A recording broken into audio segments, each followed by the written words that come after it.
Very good evening to all. On behalf of SREC and SREC Alumni Association, I welcome the chief guest of the day, Dr.G.Kumara Raja Singh, and our beloved Vice Principal, Dr. P. Karupsamy Sir, Head of Mechanical Engineering Department, faculty members, alumni friends, and students for the 100th webinar talk series on trends in data analytics, machine learning, and artificial intelligence. Dr. Kumara Raja Singh, who is our alumnus of 1995-1999 Mechanical Engineering batch. He is currently working as Senior Manager in Analytics and Insights, Tata Consultancy Services, Bangalore. Dr. Kumara Raja Singh has 20 years of experience in research, IT industry and data analytics in the domain of manufacturing, supply chain, utilities and retail. He is having around 13 years of experience in building analytical solutions over a variety of problems in machine learning and artificial intelligence techniques. He is basically a mechanical engineer holding master's degree in industrial engineering and also possessing doctor's degree from IIT Madras in the area of operation research. He is also a motivational speaker who is actively involving in both technical and social upliftment talks. He is basically from Coimbatore and presently working in Bangalore. I welcome you, sir. Once again, over to you, sir. Thank you. Thank you so much, and good evening, everyone. It's such a joy for me to be with you this evening. First of all, I would like to thank Professor N.R. Alamelu Madam for giving this opportunity to be part of this wonderful session. I also wanted to thank my teacher, Professor Karupsamy Sir, who is here with us. Thank you so much, sir. And also really wanted to appreciate and thank you for this SREC Alumni Association, Professor Vasant Kumar, President, and also the Secretary, Dr. Thomas. Thank you once again for enabling such a wonderful network of alumni together. Thank you so much for that. And also, I really wanted to, indebted to mention that my teachers who have put a lot of efforts in my life, not only in my life, the people who are part of this SREC, I wanted to thank the Department of Mechanical Engineering, the teachers who have taught me and enabled me to come to this position. I wanted to thank the teachers and also the non-teaching faculty members who have been a great support in various aspects in the workshops and all that. I wanted to say thanks to them, and also I wanted to convey my thanks and wishes to all the faculty members of Sri Ramakrishna Engineering College. எனக்கு ரொம்ப சந்தோஷம் இந்த சாயந்தர வேளையில உங்களோட கூட அமர்ந்திருப்பது உங்களோட பகிர்ந்துகளுக்கு ரொம்ப சந்தோஷம். Once again, thank you. I believe this session which I'm going to share with you would definitely would add certain values in your career progression or life. So with this, I would like to move on to certain specific slides that I have in. I really wanted to take through the slides. Pardon me if there are certain slides or seems to be little primitive in nature, but in order to keep things in perspective, I just had a combination of certain basics at the same time advanced stuff that I have in. And especially I wanted to thank the students who are part of this presentation this evening. So with this, let me move on to the presentation. So you may please store up your questions, and at the end of the session, I'd be really glad to share, answer some of your questions. So thank you very much. I would just go ahead and share my PPT. Professor, please do let me know if you're able to see my screen. Visible. Yes, sir. Yes. Right. Okay. Right. Thank you so much. Yeah. So the topic that I'm going to talk about this wonderful 100th webinar series. By the way, again a special mention. I need to say that because it is not something very easy to consistently put in effort like this, where 99 wonderful sessions that the Alumni Association could take us through thus far, and I'm so glad that we have in the 100th session, and I'm sure that we will go to have many such sessions as we go along. Once again, we thank you so much.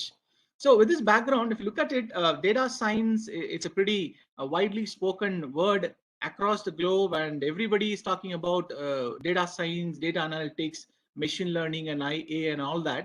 So I'm being part of this business, this industry for quite some time. I just wanted to put certain specific perspective on what are the trends that we have in data analytics. And not only trends, I also wanted to quickly touch upon on some of the opportunities, if students are over here, and also even the faculties who are involving in research and all that. So probably I also want to touch upon how the industry is looking at the data analytics. Now the students community can kind of pick up things if they wanted to pursue a career in data analytics. So I kind of put together this various slides in different bundles together, and I believe that this might be of some helpful to all of us. So with this, well, I think you would know this word is being pretty much used. I just wanted to touch upon quickly. We talk about data, we talk about data analytics, right? So when you talk about data, data is nothing but the collection of factual information. If the information is not factual, then definitely you and I cannot call it as a data. Maybe it could be some information, right? Or maybe some pieces of information. And analytics, as you know, that it's more of a systematically, working on the data, what we receive. That data could be anything. When you do something with the data in a systematic way, then we call it as a data analytics. So the word data analytics is a combination of this factual information. When you put into a systematic analysis and understanding perspective, then it is going to be data analytics. And we typically talk about big data everywhere. And today the industry is dealing with huge data, right? So when you talk about big data, we know that it is just exploding. For example, there were times where I remember in the year 1998, 97, where hardly, we had an opportunity to, to access the computers. Even though we had computers, I mean, accessing the internet is not something it's pretty easy, in the sense it's not, readily available. You have to pay little more huge money to access internet, right? So if you look at it, this particular slide, wherein in the early 90s, I would say early not 80s and late 70s, where the mainframe computers have fallen in place, and then we know in the mid 80s and then early 80s, you would find like PCs have fallen in place, and typically the 90s, where internet have started really taking up a lot of shape. And if you look at it, as we know that as we are progressing towards decades after decades, where the kind of data that we get is enormous, right? The very mobile that we have, the very internet that we use, it pumps in lots of data out. And then how do we really handle those data and make certain meaningful insights out of it? That's going to be a huge challenge that we face. And then the big data that we talk about is nothing but the collection of all the data, what we have in our hand in different shapes and sizes and formats. We take it up and then try to understand and analyze, and then try to get insights out of it. So that's what is all about big data, meaning like the data is growing exponential in time. It's not just incremental, exponential. So when it comes to exponential growth, then data, then we call it as a big data, right? And then if you look at it, as we talk about data analytics, there are 4 things that I really want all of us to take it up as a takeaway. Number 1 is the data analytics at large has got different buckets. Number 1 is called descriptive analytics, and the second one is called diagnostic analytics, and the third one is what is pretty much used everywhere. It's called predictive analytics, and the last one is called the prescriptive analytics. There are 4 types of analytics that we have. If, for example, if you have a data, and if you have some sort of a problem, if you want to understand why, what happened, why that particular machine has failed, or why the system has failed, if you wanted to answer those questions, that's when we use a descriptive analytics. And it's how descriptive analytics is nothing but you take up the data and try to make some minimum slicing and dicing of the data and try to understand whether the data is providing some sort of insight. Why did that particular machine fail, or why did this the power system has got into a trouble? So when you wanted to answer what happened predominantly, then the prescriptive analytics is being used. And then the second is, why did that happen? Okay, this has happened, I know, but why did it happen? To answer the question is when you use a diagnostic analytics, where you go a little deeper into the data and then use certain tools and techniques and then try to answer these questions. Right, and the third one is what is pretty much is being used at this particular point in time is called predictive analytics. Okay, what will happen in future? Okay, I've understood there is a problem in the system. I have identified what is that caused this particular problem, and I also understood why did that happen. But now, will this happen in the future? So answer that prediction of the futuristic thing is what the predictive analytics is being used at this particular point in time. If you could ask me, yes, data analytics is cutting across all the 4, and predictive analytics something that is taken up a little more of front seat in this particular century or in this particular decade, I would say. And the third one is about, last one is called prescriptive analytics. We know for sure it's in the mechanical engineering, we do a lot of optimization. In the signal processing, DSP, digital signal processing, you talk about network communication, everywhere where we know that, okay, this is what going to happen. How will I be able to optimize the power that I generate out of a system, or how will I be able to increase the economy of a car? So when you're trying to put in your optimization term into this piece, then it is becoming a prescriptive analytics, right? Again, the word is, obviously it is a old word, a new bottle. We know optimization as a word is being used everywhere, right? But then the word has taken a different shape and avatar, than today we call it a prescriptive analytics. But at the end of the day, most of the analysis or most of the concept what use data analytics, it's all about the old wine in the new bottle. It has just taken a different shape and different perspective altogether, right? So having said this, let me quickly touch upon, we know for sure that, when you talk about big data, the data is coming up with huge volume, and data comes with huge velocity, in the sense the rate at which the data flows in any of the system is enormous.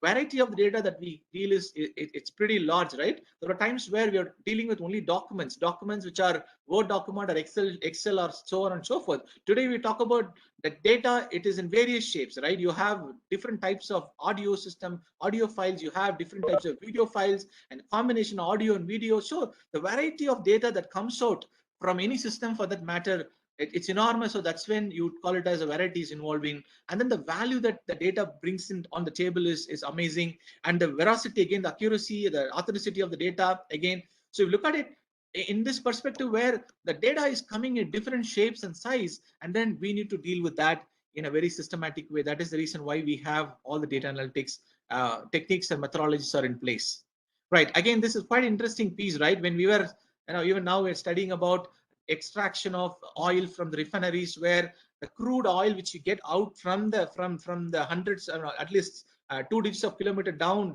the ground, under the ground, where you take an oil and then it is being, it's being, separated. We are able to, cut the data, cut the oil, I don't know, process the oil, I would say, different ways, where you get petrol, diesel, and crude oil, and so many things, right? So that's how it is emerging, and it comes to the oil. And then now we talk about data, it is very similar to that. You might have the raw data, and then when you're able to, dissect the data, that's the right word I would say, dissecting the data, where you would find like many insights that you could take out of it. That is why today people talk about data is the new oil, in the sense, again, the data provides a lot of insights.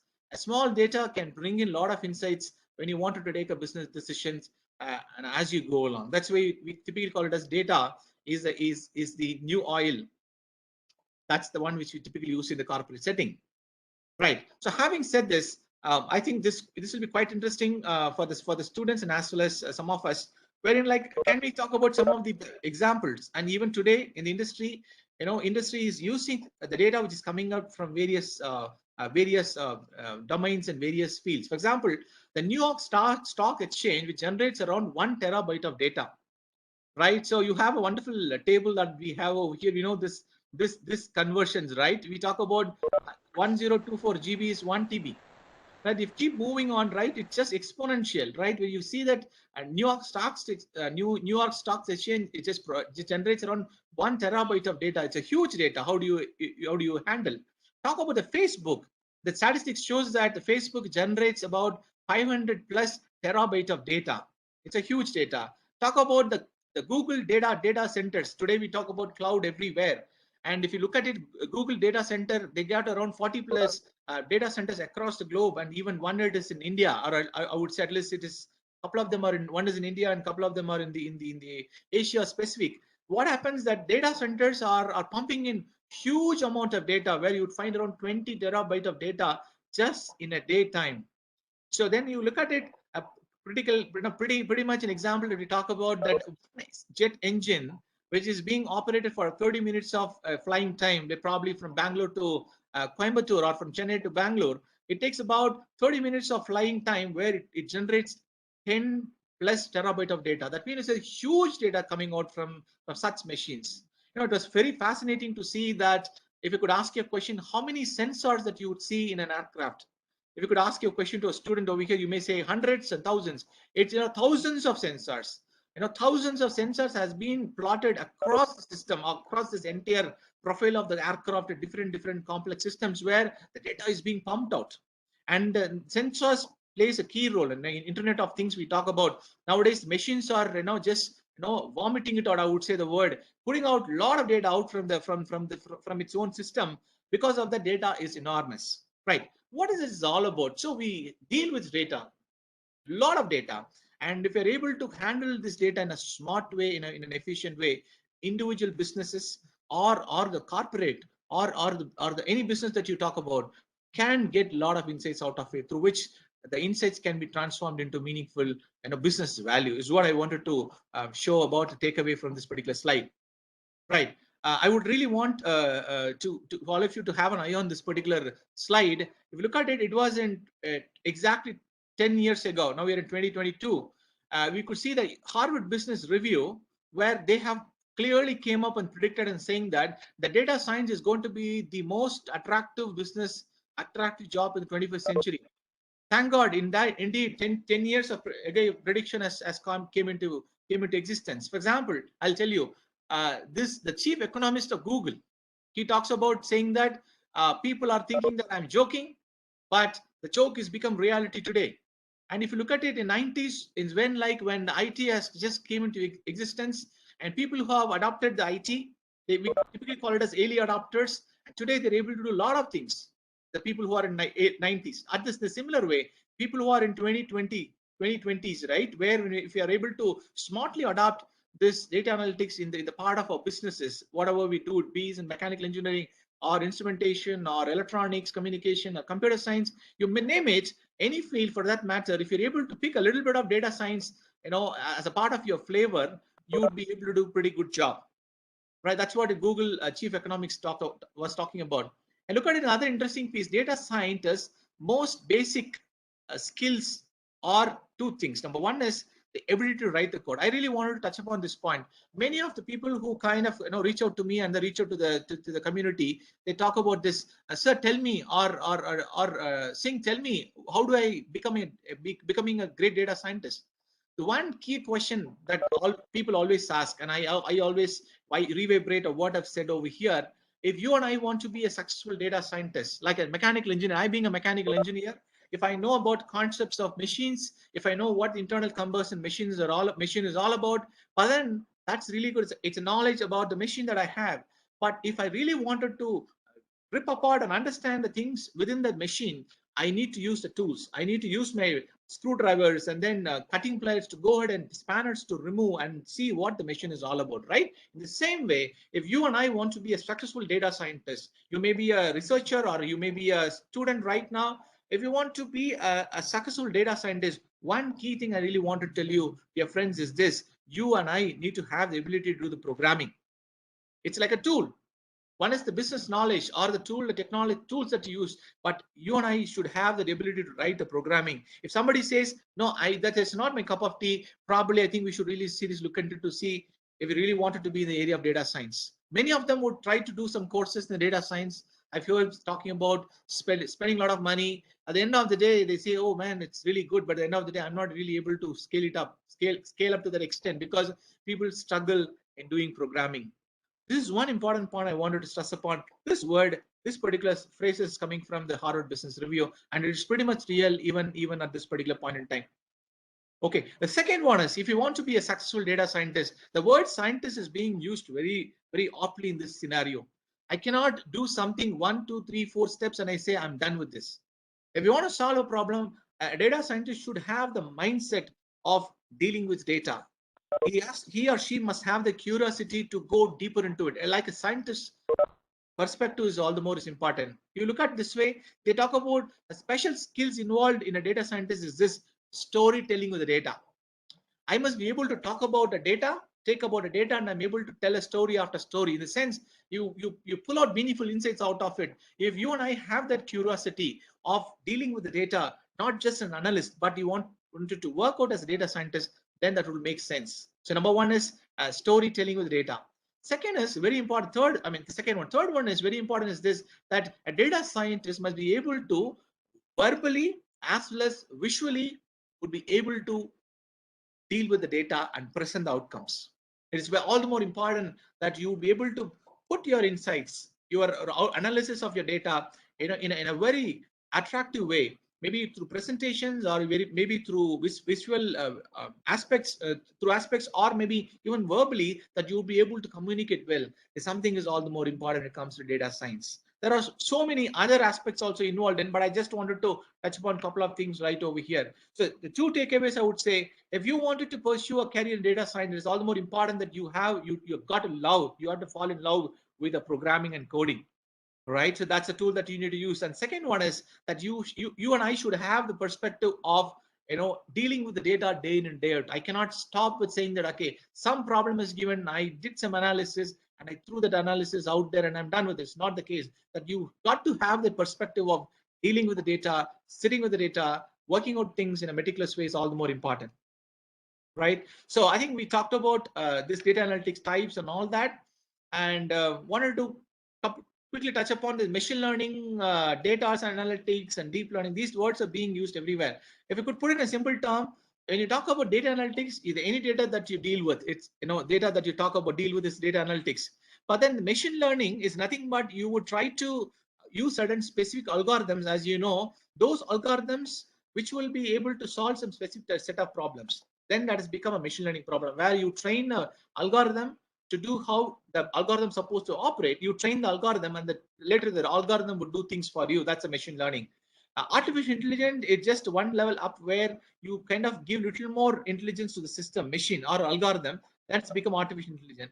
Deep learning, if you could put in a simple term, where when you talk about neural networks, right, the complex networking problems or complex network algorithms, when you use to solve data analytics problem, that is become deep learning. Deep learning is all about applying the network algorithms to solve the problem. Machine learning, where you train the model and then you'll ask the algorithm to give you insights out of it. And artificial intelligence is just extension of machine learning.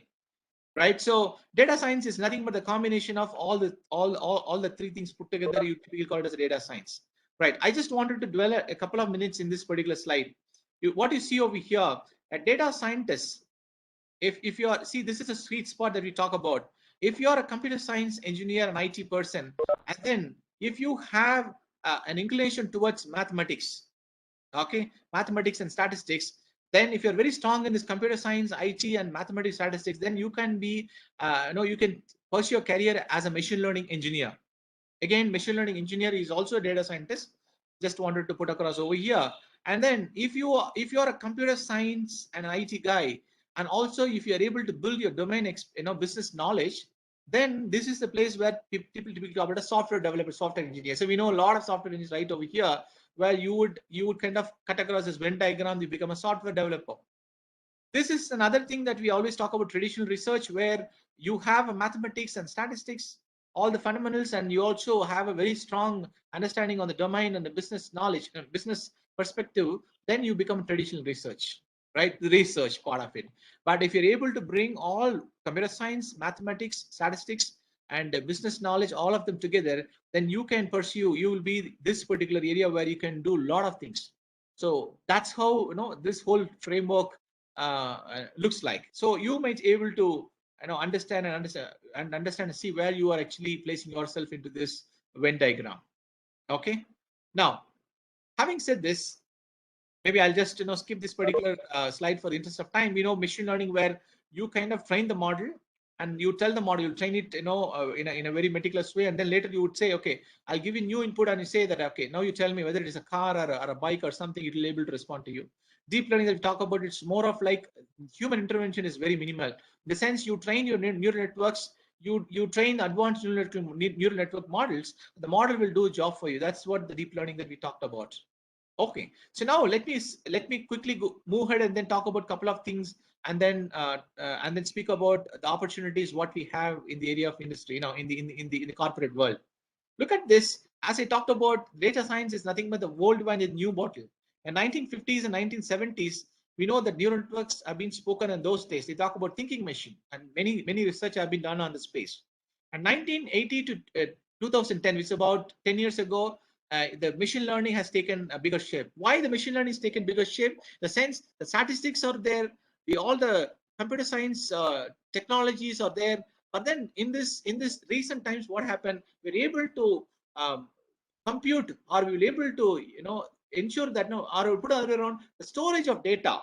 Now the storage system is becoming so wonderful that we are able to store a lot of data. That is one. Second one is the computational efficiency of the system have really gone enormous, right? So these two things have actually given a good in direction for the historical or traditional algorithms and methodologies. It has given a shape to it. So that's why today machine learning is nothing but whatever the algorithm that you used in the past is being that's what the core for that modeling or no doing the algorithm. But then because of this storage and then computation efficiency today, we are able to see that algorithms becoming much powerful and efficient. Okay, that's why you call it as machine learning. Otherwise, if we don't have a proper enough storage system, or if we don't have a computational efficient systems, we cannot talk about machine learning. So today we're able to do it. And deep learning is something is just taking a bigger shape where we're able to solve huge problems, huge network problems in a fraction of seconds. Even milliseconds and microseconds problem is we are able to solve the problem through machines. So that's the reason why this data science becoming so applicable in the even real-time practice, right? So it just kind of evolved in 1950s, and today we are where we are, and then still we will be able to take that benefit out of it. Now, if at all you wanted to pursue a career in data science, right? Okay, let me quickly move on. Look at this one very important aspect. I want to talk about a quick small break.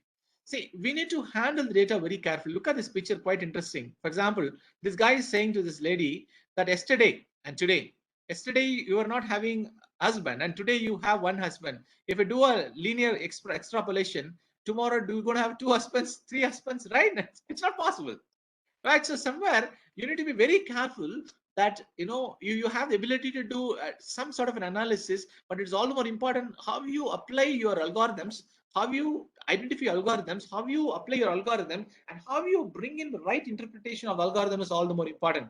Even today, there are data scientists out there in the field. They are able to do something. They're able to do some sort of data massaging, but when it comes to bringing the insights out of it, they're not able to do it properly. So data science is pretty much, it's like a double-edged sword.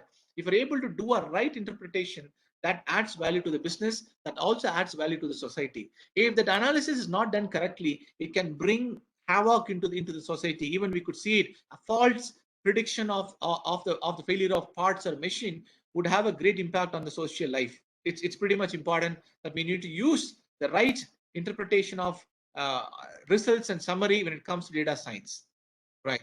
So now this is just wanted to touch upon, and we have another 15 minutes time. Friends, if you look at it, this is the kind of scenario in which we see data analytics in India.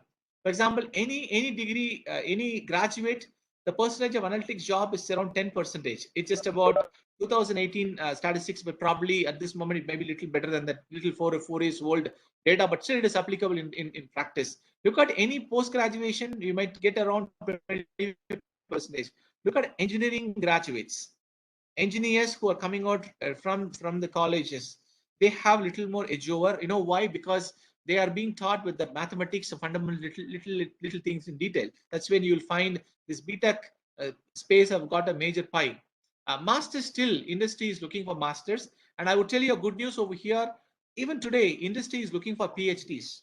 When I joined in the corporate, about way back around 15 years ago, where PhDs were very limited, but now industry is looking for PhDs to come and then do the job.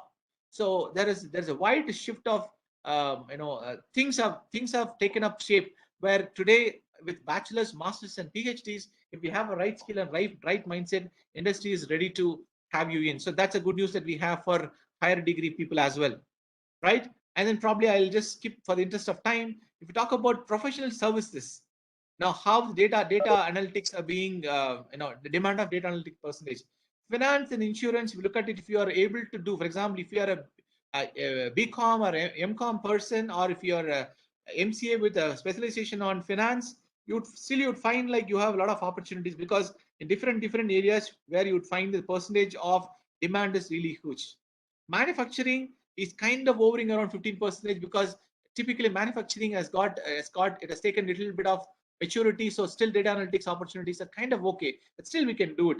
And information technology, healthcare, probably it was a little lesser in percentage, but this is also accelerating in recent times, where if you could do something on the healthcare business, if you're able to apply your data analytics skills into healthcare, you can do a lot of things.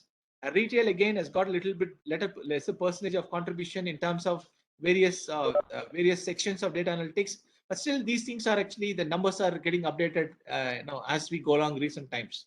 Right. So what I wanted to say over here in the slide is that there are opportunities, but then we will be able to trap these opportunities provided we have the right mindset and the right skills. If you and I could have it in our kitty. Right. And look at this, another interesting piece. I know this slide is a little bit blurred slide, but I want to read it for you.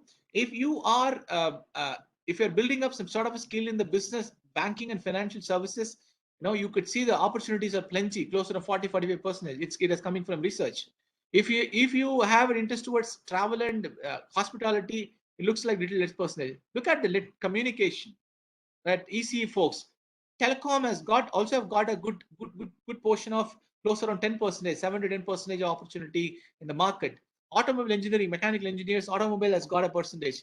Look at the retail and CPG. This might be a little bit, a combination of various fields. You have opportunity. Media and entertainment. Today we talk about so many things. LinkedIn, Orkut has just gone now. Facebook, or we talk about so many the social networking things that we have, where the media and entertainment has taken a lot of shape. And today, even today in my organization, we talk about the company in which I work, and there's so many organizations where we are really not able to get the right people to work in the business. There are a lot of opportunities, but when you go and try to interview a person or a group of people, and it is very difficult to pick up the right people because they don't have the right skill. If you and I could do some smart work, we're able to do a right skills, we're able to enhance the right skill, there are a lot of opportunity as far as the data science is concerned.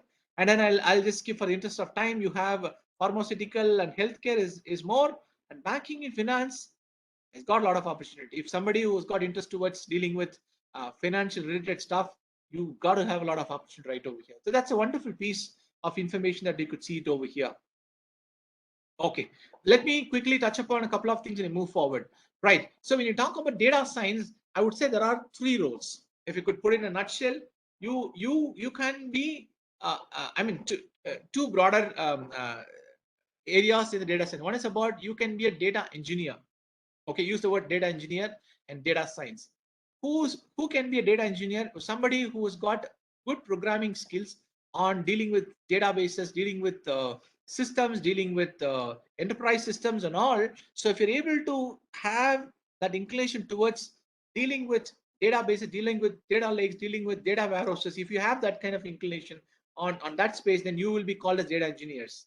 You look at data science, where you will also have some sort of a sandwich I talked about. Still, if you want to be a data scientist, you would be learning a lot of algorithms and methodologies, machine learning algorithms, and all that. And also you need to have some sort of skills on Python. You should have skills on SQL programming. You should have a skill on dealing with big data. So you can just clearly see, you can find whether will I be able to fit into this circle, or I will able to fit in this circle. Irrespective of whether you are in this circle or in this circle, there are certain common grounds, common areas where we got to learn. That's what I said, the programming is must. So you can take up a career as a data engineer, you can take up a career as a data scientist. Again, the software engineering, which we know for sure that it's being there, and it's there in the industry for quite a long time. All right. So that's what the same thing I put it over here. You can be a data scientist if you are able to be here, and you can be a data architect, where you can, the next progression from data engineer, the next higher level growth is going to be data architect. You have data scientists. There are statisticians, in the sense they will not deal much on the computer science part of it. They'll deal more on the statistics and then probability and all that. Then they become a statistician. There's a lot of opportunity right over here. Somebody who loves mathematics, they can be a data scientist. Look at here, data science manager, someone who has got ability, who grew up as a data scientist, as a career as a data scientist, and when he progresses step by step, then he become a data science manager. So I kind of grew even after my PhD.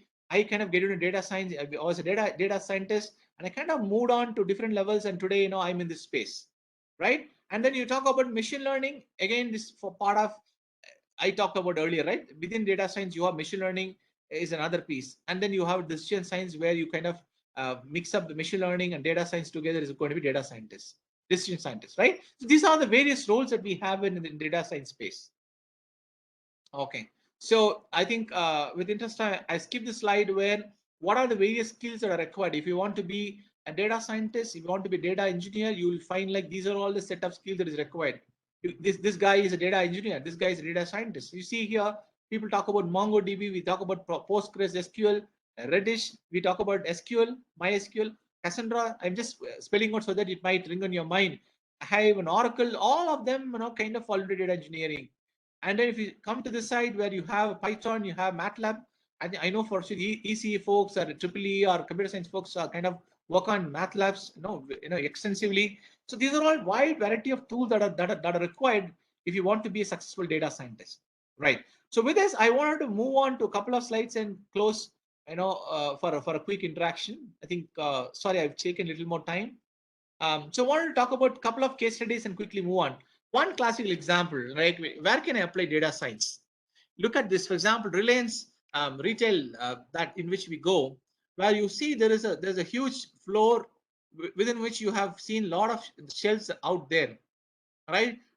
You being a data scientist, it looks like somebody has put this first rack or a shelf in this location. No, it's not. It is not done just like that through some experience. No, it is purely through data science, because even we have dealt with this problem in TCS, where you need to see to that if I put this particular shelf of, let's say, iPad mobiles, right? Or should I put, can I give shelf for Samsung, or should I put this shelf for something else? So identifying this space where I would be able to put these items are critical.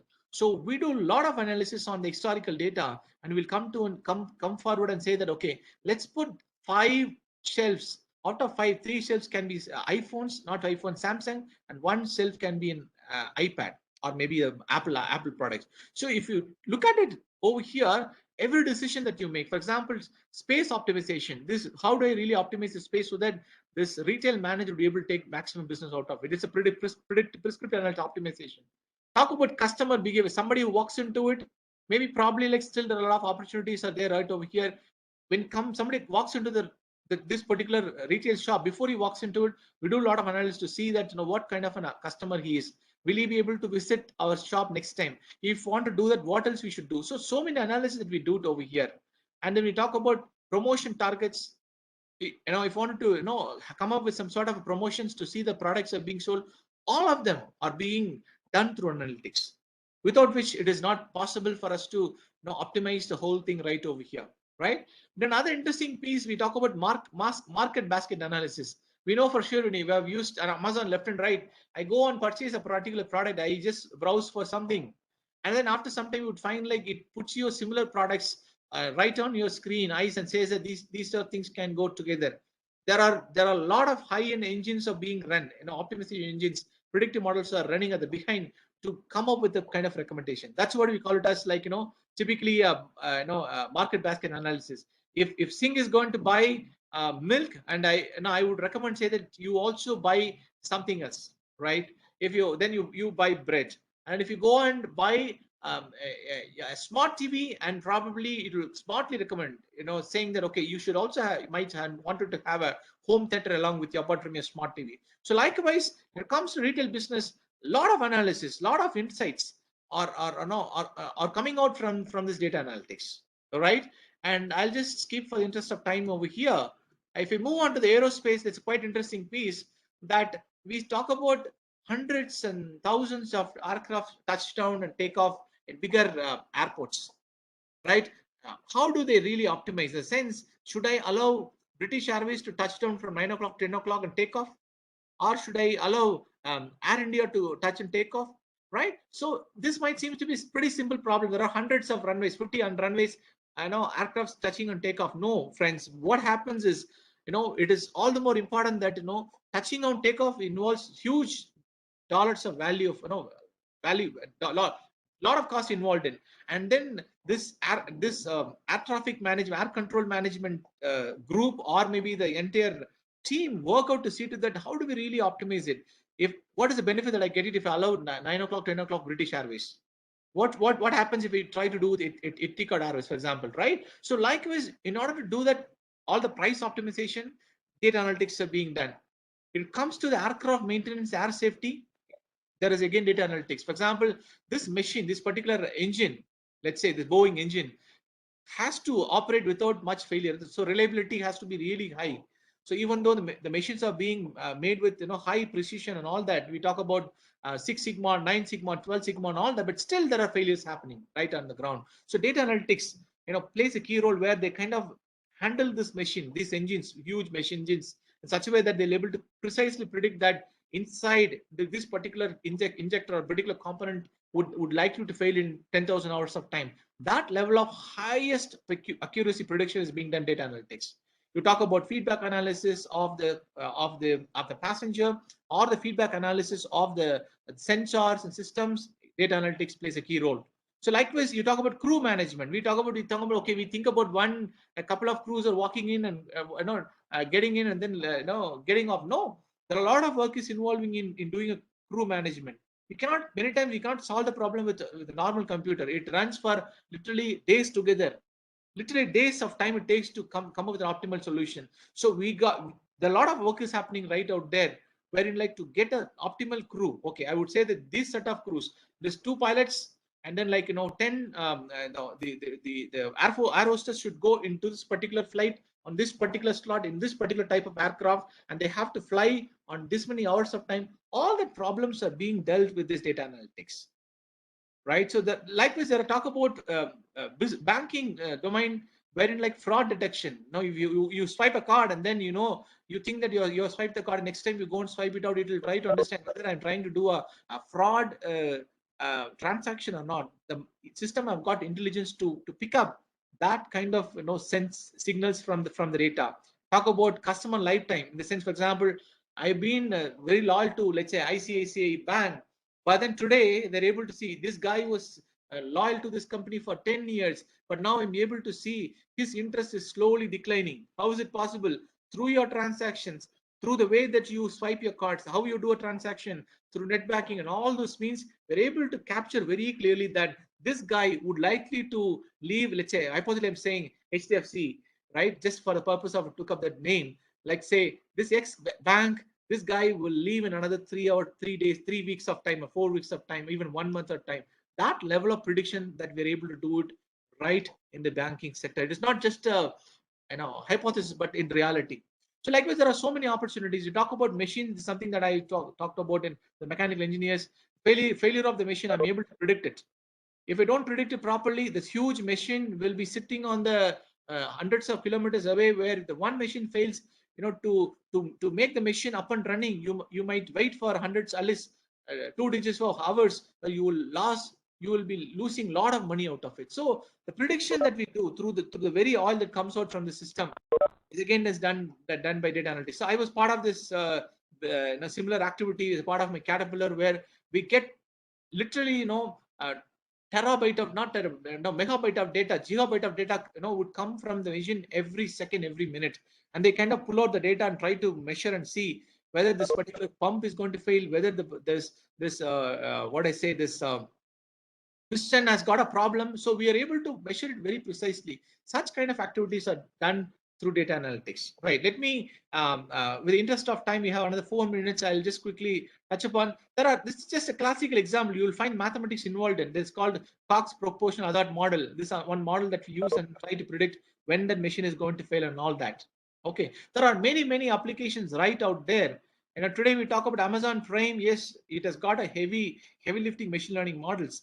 Today in the traffic control, they're able to precisely identify what type of machine and what type of car it is, and all that is being done through data analytics, visual analytics, video analytics, computer vision. We talk about everything is being done data analytics. So again, it depends on which particular area that you put your feet upon and move forward, right? There are speech recognition, audio analytics, and all that is expected, in the days to come. So let me quickly close. There are many such applications. If we could keep naming it out, from politics to government, events, insurance, and smartphones, there are wide variety of the host of fields where data analytics plays a key role right over here. Right. So let me try to stop at this moment. And if I wanted to put a couple of things, number one is data science is not just, it's about working only on computer science folks can do. No, mechanical engineers can do. The basics are the same. If you could ask me, people have to run the machines. the power grids or power systems has to be up and running, and networking has to be there, and all that has to happen. But today, what happens is, apart from the basic systems that we handle day in and day out, that needs the core skills what you are supposed to have. I, being a mechanical engineer, I deal with machines. I'm able to do a logical analysis and all that. That basics are very much important. On top of it, if you wanted to have a little bit edge over, it is always important to pick up the right tools and techniques which would help you to become a core mechanical engineer plus a data scientist. You may be a core civil engineer plus a data scientist. You might be an electronics and communication engineer who might be doing a core job of, let's say, circuit design, or maybe embedded systems for that matter. On top of it, if you're able to do a little bit on data science, it will add a lot of value. So you can choose a full-fledged data science opportunity. If you have a more love towards programming and coding, I would really appreciate you to consider on those lines. If you don't want to too much, you're not interested more on the computer science, programming side, little bit I can do it, but I wanted to stay more on the core side, you can still do that, and then have your one great foot on your basics on your core area, and then maybe you can put another feet a little bit on the data science. That combination would be a great help for you to grow in the industry, in the industry, and the days to come. Right. I think let me stop at this moment. I believe that probably this couple of slides kind of give you some sort of flavor, because it's not easy to cover up many things. Bring in many things in this 1 hour time. But I believe you might have got some sort of insights of what the industry is looking at it, and hope this slides and presentation seems to be beneficial for you. Thank you so much. If you have any specific questions, probably I would like to talk about it. Maybe I can take a couple of questions and we can finish it off. Yeah, thank you so much. Dr. Kumara Raj, thank you for taking this session. I would like to express my feel that it's a mind blowing, lot of data.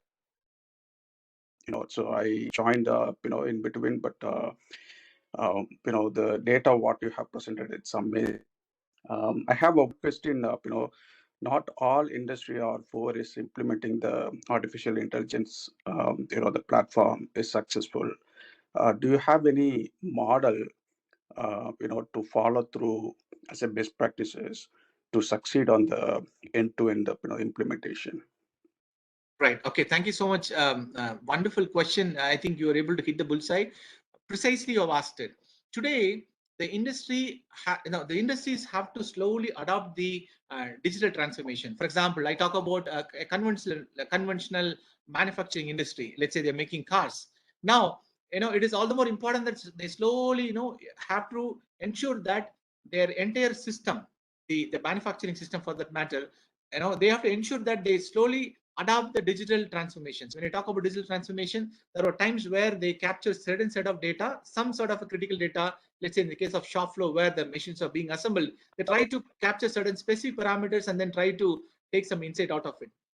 If they want to grow and if they want to be successful in the same field, where they got to ensure that how much of data that I can pull out from the very assembly line in which I work in, right? Today, if I'm able to pick up, let's say 20 different types of data when I do an assembly of, let's say, Volkswagen car, and then it is all the more important that can I move on from 20 different data capturing to 100 data capturing. That means to say, to go to that point, they got to have infrastructure in place. They got to have the right systems in place. I'm talking about the computer systems and all that, so that if they're able to capture the right information, the right sense, the right perspective, then what I see is such industries are able to do better job than other industries. Other companies. For example, if X company able to smartly adopt the digital transformation initiatives, they're able to capture data smartly, they are pretty much in a edge over than there are many organizations which are not able to do it.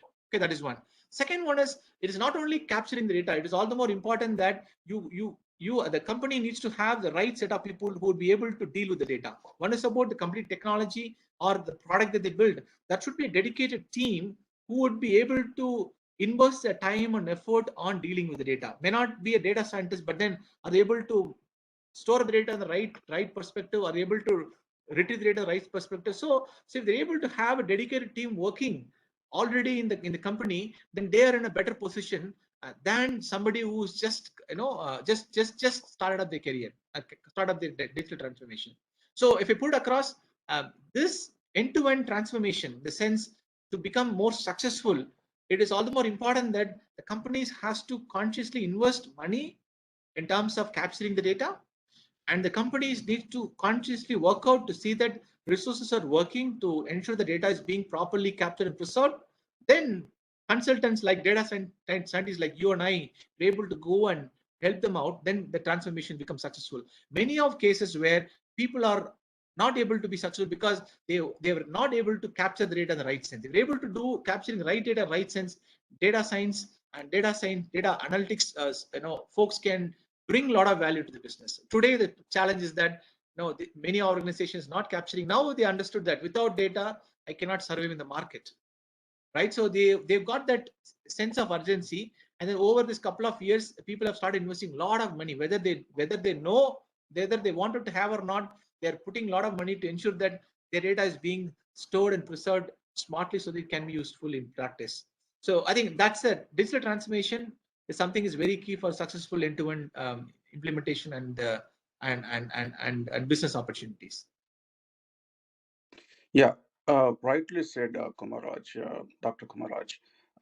Actually, I'm working on the customer association to help them to improvise the AI platform. So definitely, I see that a lot of opportunity, a lot of demand for the young generation to pick it up. You have touched upon a lot of areas. Really, it's mind blowing. Again, I wanted to say that so because future is AI, ML, artificial intelligence. I'm passionate about that. I wanted to mentor the younger generation as well, along with your help, down the line. So if anybody wanted to grow in this space, I'm helping the customer on the AI platform, so I can collaborate with you as well as the younger generation to come up with that. Just wanted to offer that. Right. Thank you so much. Absolutely. If there is something that I can be of help for you, I'll be allowed to do that. Thank you so much. Yes. Kumar Raja Singh, it's a wonderful presentation. Thank you, sir. Thank you.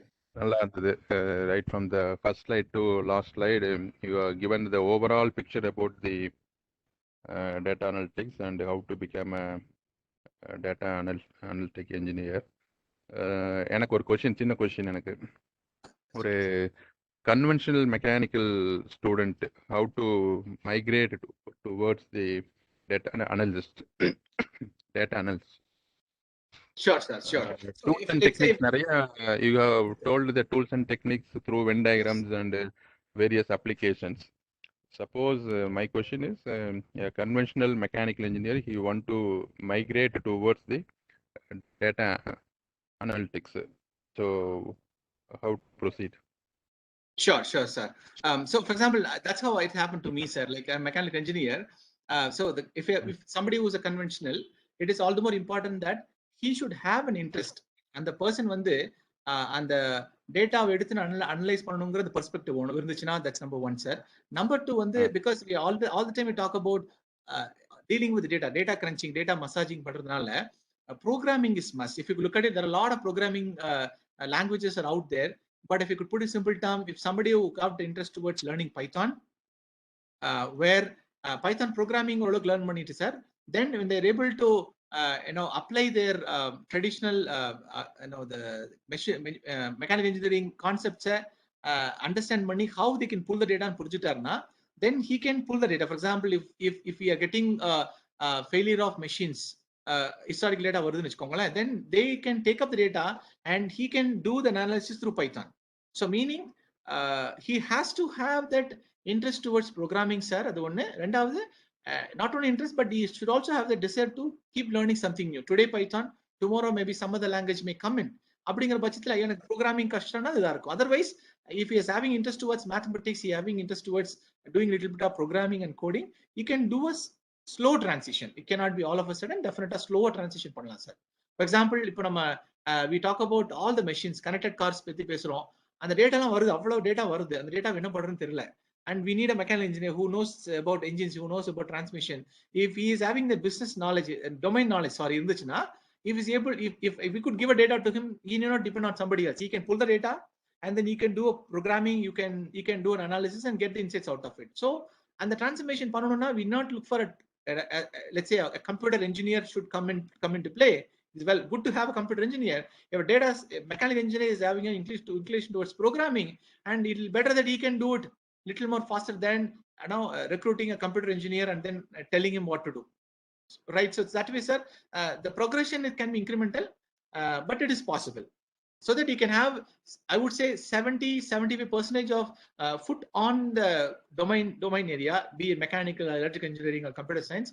30% of effort he could put it on the data analytics side, tools and techniques. Then he can slowly learn. So 70-30, and as based on interest, you can slowly increase the pie of 30, become 40, 50, 60. That's how I've grown up, sir.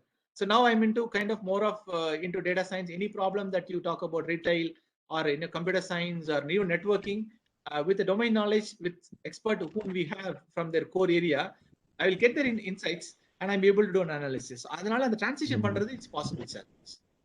Yes. Okay, thanks, Kumar Raj Singh. Thank you. It's a wonderful presentation and 100th webinar talk. So this is very special with your presence. Yeah, Century session is always remembrance. It's one of the beautiful session, I would like to say. I wanted to add one more point. This AI, ML, and artificial intelligence. It's like a kid. It's not easy to implement or easy to learn. You need to have a mentality of parents. How the parents grow the kid. You need to have that passionate and the slow learning, and implement that, and teach them, train them. It's a lot of the connecting dots we have it in order to succeed on that. If you have a mentality of growing up the kid, definitely this is a place where you can take it forward. It's practical scenario what I'm evolving, and I just wanted to share that. Sure, sir. What you're saying absolutely correct. Yes. Yeah. Thank you, sir. Thank you. I think if there are no questions, once again, I thank you for your valuable time that you could spend with. And I'm so glad once again being a part of our college. ரொம்ப சந்தோஷம். நம்மளோட காலேஜ்ல வந்து இந்த percentage கொடுத்த opportunity ரொம்ப சந்தோஷம். Thank you very much for the SREC Alumni Association, and thank you for the leadership team and all the faculty members and my friends who studied along with me, and alumni and also students. Once again, thank you. And I would be glad to help you with in case of anything on this space to SREC or for the individuals. Please, you can reach out to me. Whatever is possible, I would really wanted to do two things to you. Before I close, I really wanted to say only one thing is this. Life is like a shifting shadow, right? So we live on this earth, maybe 70 and 80 or maybe sometime 90. And recently, last week, I found there was one person who lived in 118 years. That was a Guinness record. So as long as we live on this earth, earning money for myself, obviously, I need to earn money to my family. I need to ensure that my kids are being fed and all that. But that is not enough. This is something that I really wanted to say, that please ensure that you do your work, whatever is possible, apart from your professional career, involved in the society and bring in people who are depraved. Today we have a opportunity. We're all engineers. We are all professionals. But then people who are out there, when they don't have an opportunity, how do we really able to help as an individual, as a community is all the more important. I just wanted to share that to you so that you can see there are a lot of people who are in need. If you could go down, step down, and then help them out, whatever is possible, that is going to be a meaningful life than having riches and things on top of our life. It's good to have more money and then have more wealth and comfort zones, but helping out to the society, helping out to the people is what I really wanted to encourage every one of you. And thank you once again for the opportunity, and have a good evening. Thank you. Thank you, Dr. Kumara Raja. It's a kind word. I wanted to ask you, where you based out of? Is it in India or somewhere else? So can you just repeat again?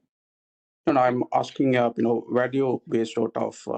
Are you in India or abroad? You're right. I'm based out of Bangalore. Yes. Bangalore. In India. Yes. Yeah. So, yeah, I wanted to connect with you. Just wanted to see the time to make sure that I'm not disturbing you. Thank you. Sure. We can connect, sir. Sure. Yeah. So that was Surya Narayanan from the first batch. He is from US, sir. Very good morning, Surya Narayanan, sir. Thanks for joining. So just it's a part of networking. So like it's a very early morning for him. Anyhow, the topic is, I think it is very interesting for him and he is here. Thank you, Surya Narayanan, sir. Thank you. I was waiting for that, since Great. actually, this Thank you topic so is much. Thank one you of so my much. it's Favorite. one- Okay. Very uh, nice. I- Very nice. Yeah, Yeah. I have to say one more thing. So the first batch when I elected, there are two, the elective subject. It's one of them is artificial intelligence.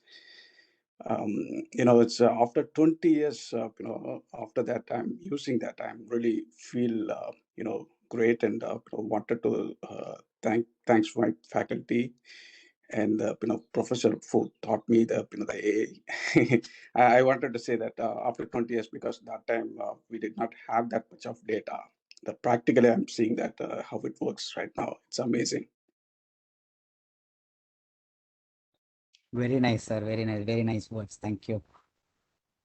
Beautiful. Anyhow, with the with the consent from Kumar Raja sir, I will share you his contact number, sir. Sure. Sounds You good. can do that. Yes, we will connect, sir. Yeah. So today's agenda, like SRECAA Alumni Association is with its 100th webinar talk. So we thought we could make it more memorable. We had a wonderful speaker today from the second batch of SREC. So this particular memory is about a giving back campaign. Usually all are ready to give, and alumnus have done wonderful job since 2010.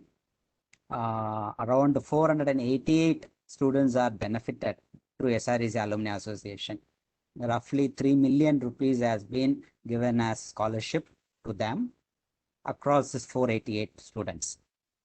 And first of all, SREC Alumni Association record our sincere thanks for the enormous sponsorship what we have got from our own alumnus.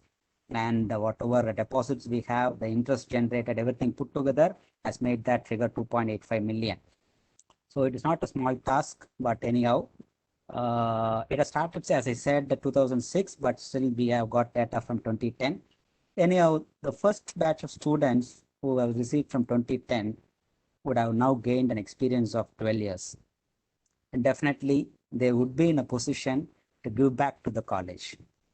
We don't demand to give back to the college, but it is their own dharma or whatever, maybe an alma mater.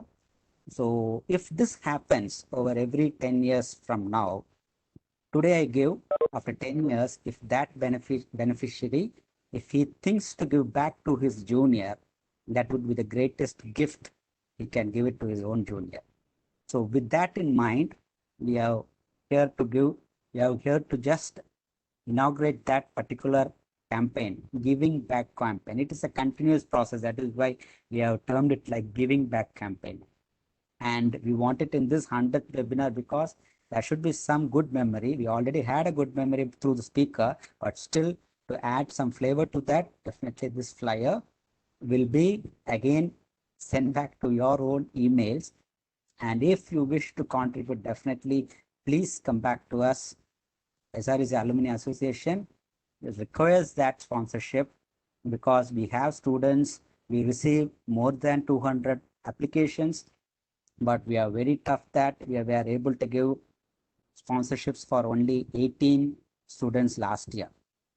The pandemic has all its say, because I no need to elaborate on that. So if you are in good position, if you think you can sponsor, definitely we are looking for a sponsorship of around, for a student, 25,000. It could be either from your batch, from your department put together, not needed to be from single alumnus. Could be a group of alumnus who can contribute to that amount, because we are planning to give 25,000 to one student, because that amount should be something useful to them. So that is what we thought about. And with that in mind, we are releasing this particular flyer. So if you wish, you can just go through the QR code scanner, and also the account details are also kept here. Anyhow, we will send that through WhatsApp as well as through mail. All these data will reach your inbox. So if you are interested, you can come back here. So we have a few beneficiaries in this call. Over to you. I'm myself Dashni. I'm pursuing 4th year BTech in the stream of information technology. Today I'm here to say something about myself and how I got scholarship under Alumni Association. During first year, I joined this college through counseling with the help of my parents, but unexpectedly my mother passed away, and our family fell into financial crisis, and I thought of dropping off my college, but at that time, with the guidance of principal ma'am, and I reached Alumni Association, and I'm introduced to Muruganandam sir, who helped me and supported me financially for my academic credentials, and and to continue my dreams. Then I'm very much glad to thank Alumni Association for honoring me the scholarship for all the 4 years of academic year 2018 to 2022. Now I got offer under Legato Healthcare Technologies, and I'm eagerly waiting to start my career within 2 months. Once I start my career, I will come forward and help students by contributing some amount through Alumni Association and help them achieving their goals as mine. Once again, I thank Muruganandam sir for helping me and believing me to continue my dreams. I thank Alumni Association. Thank you. Thank you, sir. Thank you, Dakshini. Wonderful words, because Muruganandam sir has sponsored 100% tuition fees for the all 4 years. And thank you. You are here to just acknowledge it as a testimonial. Thank you so much, Darshini. And a special thanks to Muruganandam sir of first batch for this wonderful mind to give to a student, deserving student. Thank you so much. It was all kept very secret, but definitely it's a very big deed what he has done. And thank you so much, sir. SRECAA Alumni Association record our happiness and gratitude to you. Thank you so much. Similarly, the first batch students last year, they initiated Dr. Mohammed Zakaria Memorial one-time scholarship, and it was benefited for two third year and a final year student for paying the full 100% tuition fees. And also the Alumni Association gave a one-time pandemic scholarship for the first year and second year students. Along with that, 30,000 rupees was given to a third year student by the first batch. And this year too, they have come up with an idea to sponsor 4 students with full 100% scholarships. So alumnus are giving back to the college considering the pandemic. Thank you so much. Thank you. And Alumni Association has also given a sports scholarship, and we have one such personality in this call, Tarun. Oh, good morning, gentlemen and ladies. This is Tarun Venkatesh. I got passed out last year. I'm a mechanical engineer. After the college, I got placed in craftsman automation, Coimbatore, and I'm working as a graduate engineer trainee for the last 9 months. And just now, I got promoted to junior engineer. So, to tell about me, I'm just a normal boy who is just interested in studies as well as sports. So, in the first year, I was not much interested in sports, but in the following years, I was very much interested in sports. I was involved in a lot of sports activities like athletics and also Coco. I am the college Coco team captain. And also in athletics, I was doing very well. Yeah, I got the gold medal in zonal level athletics, 800 meters and 1500 meters in my second year. Then following that, in the interzonal meet, I got only seventh place. I was not able to run because the previous day I was having a semester exam. So after completing it, I just went there and couldn't perform well. So I had a crux in me to achieve more. So after that, I just worked out. I just went for a new coach. So I just tried well, and also in the college PT sir, Mr. Nityanandan, he just helped me a lot, and also PT ma'am Umarani. So they also told me about the alumni association. So you're doing well. So you can just approach them for some kind of contribution So I just went there and I just met Thomas sir. I told him that I'm doing this. So I just told him with the help of my HOD, that is Karpsami sir. And also I just approached Murugarajan sir. They to help me a lot to approach the alumni association. So as finally I got a 30,000 scholarship. And also I just ran a marathon, the Global Alumni Meet, which was held in 2019. That was the first alumni meet. I just ran it and I got the first place. After that, I got the scholarship for 30,000. It was really helpful for me to continue my passion towards sports as well as my studies. Since I was studying in the third year, I couldn't get a lot of money from my father. So that 30,000 really helped me a lot. I just got new diet, also new running kit.